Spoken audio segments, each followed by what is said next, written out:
Hey, what's up there, everybody? It's me, Carpo, and here's one of my rambles, I guess. This is kind of a preamble, if you will. Preamble ramble for a video I'm going to be doing shortly. It's going to be a podcast slash video called Splitting the Atom. And as I was sitting here thinking about how I was going to do this, I decided I kind of wanted to talk about a few things beforehand.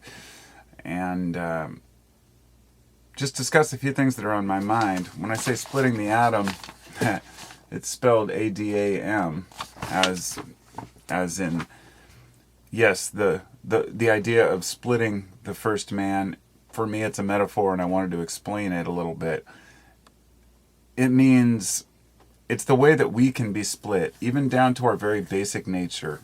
The metaphor of Adam and Eve, if you will, the very first raw man, if you will, as a metaphor, being split down the middle, ambivalent, not knowing what to believe, what to think, what is true. I mean, look at the earliest conflicts according to religion.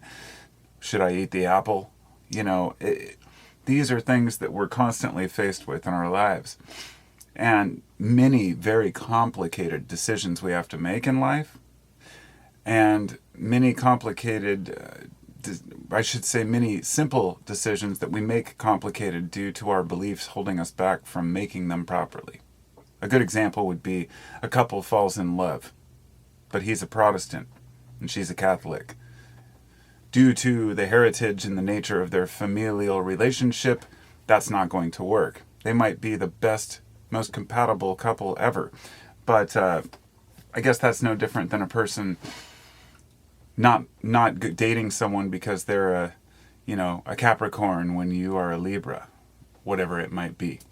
Or perhaps this isn't the right time to make a decision because Mercury is in retrograde. Our beliefs can hold us back from adequately exploring all avenues in life. So when I speak about splitting the atom, it's more like the fact that there are always people out there who want to hold us back and divide us. Those who want to keep us busy arguing amongst ourselves and in our own minds. We've basically become a society of schizophrenics. No offense to those who truly have schizophrenia or bipolar or any mental illness, but society as a whole is representing the schizophrenic and insane type outlook of what we would deem to be unstable. But what does that mean? Which brings me to normal. Something I'd thought of earlier, back when about 1990, 91. I'll never forget, my friend and I were sitting back behind this building down by the train tracks smoking a bowl as hippie kids and wannabe hippie kids and the resurgence of the 90s. And I remember we were talking about what is normal. I mean, we had vests on. We'd love to wear our vests with pins on them. I had one that said "Question Reality." We both had long hair, wore the John Lennon sunglasses, the whole deal. And I remember him saying this. It was the most profound thing that he ever said and that I remember. And it was so simple. He said, "Normal is what you're used to." And we kind of talked about it, and that stuck, 30 years later, I'm still thinking about that day and that moment when he said that. Normal is what you are used to. And as I processed that for a few decades, the implications of what it really means have changed, but have remained rather consistent in the sense that when you say that, you have to get down to the bottom of the words. What you are used to, what you are used to. Normal to you is different to me. If I show up at a Grateful Dead lot or a Fish concert and I walk into the parking lot and there's all these people dressed in all these crazy rainbow garb and these patchwork clothing with dreadlocks, holding art, that to me is normal because it's something I grew up in, going to Dead shows. I love that counterculture, if you will, or its own culture. To some people, it's like stepping into an alien world. If I were to go to a country music festival and just walk in randomly on it without knowing I was going, that would be an alien world to me. I'd be able to fit in and do just fine. I have nothing wrong with country folk or country music. It's just that it's not what I'm used to. It's not my music scene. I use that just as an example. This can go to so many different angles. I mean, religion, politics. What is normal to you in politics? Oh, it's what your group thinks or what the others think. We're at an interesting crossroads as a species right now, and I feel like the more we accept what is normal to other people, the better off we will be. We're creating more problems than we're solving. You know, like these, for example, terrorist groups that arise out after we've come in to try to, quote, stabilize an economy or a nation. We're going to bring democracy to you with bombs. And no matter what, there's always this huge segment of the population that stands up for that. Because what is normal to them is living in a nation that's always gone to war. It's just something they do. The fact that parents of today still send their children off to the military and give them a pat on the back and say, good job, tells me just how ignorant people have remained. Any child who is joining the military right now at age 18, that means that their parents likely were adults, fully grown adults, when 9/11 happened. Meaning they watched what happened to America, then they watched the response and how that panned out over 20 years. Sending off soldiers to die and use depleted uranium rounds, dying from burning pits, and then the government totally hiding these things. Now, I'm not going to get into this because I'm not here to debate the military.